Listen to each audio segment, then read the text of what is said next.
Brilliance Audio. Just What I Needed by Kylie Scott, performed by Andy Arndt.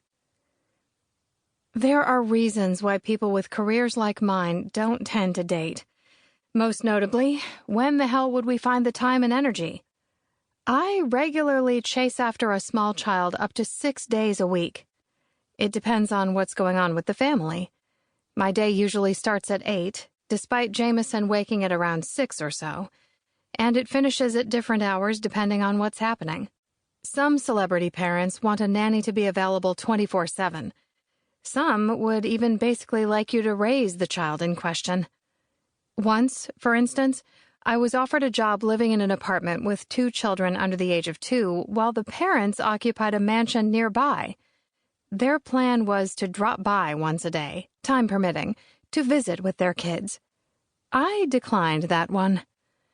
But the people I work for currently, David Ferris, from the world-famous rock band Stage Dive, and his wife Evelyn are more hands-on, which is great.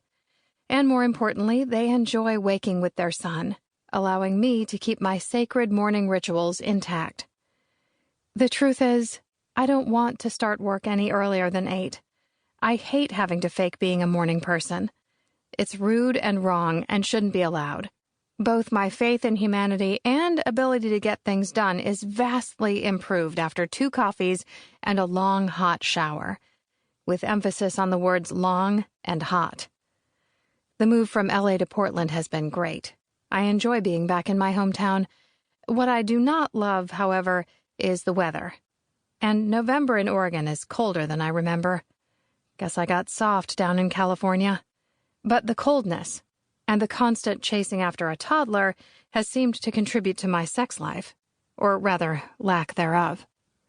Which is why it's surprising on several levels to find a half-naked male in the guest house's kitchen first thing in the morning. I myself am dressed in my usual sensible, oversized plaid pajamas and fluffy socks.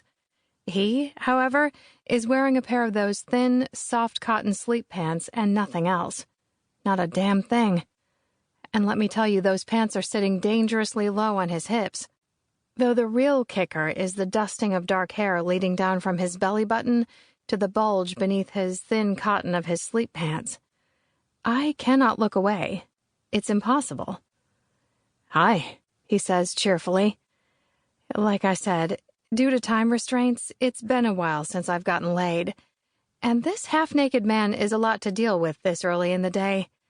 It feels like it takes approximately an hour for my sleep-stunned gaze to travel upwards, from his crotch to his abs, then his pecs, thick, muscular neck, and finally his handsome, bemused face.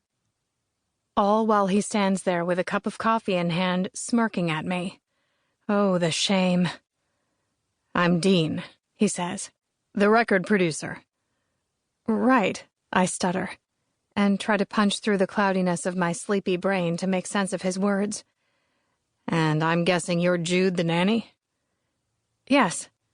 He knows my name, which means he might have a reason to be in my kitchen.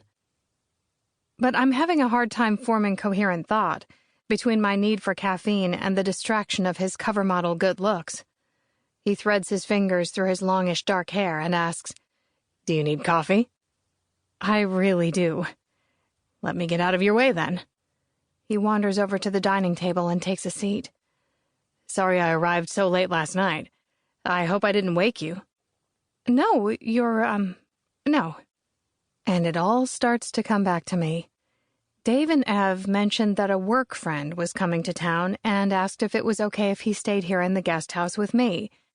What they didn't mention is that he's one of the hottest men in existence. "Good," he says with another smile, as if I am the most amusing woman in the world. Yay me. His gaze takes me in from my messy blonde bedhead to my fluffy red socks. No doubt he is wishing he was as warm and comfortable as me, instead of flaunting himself like a hussy. Or the thought might not even cross his mind, which would also be fine and dandy given how much I'm enjoying the view. The guest house is similar in style to the main house. It's beautiful and roomy and made of wood with a gray stone fireplace feature.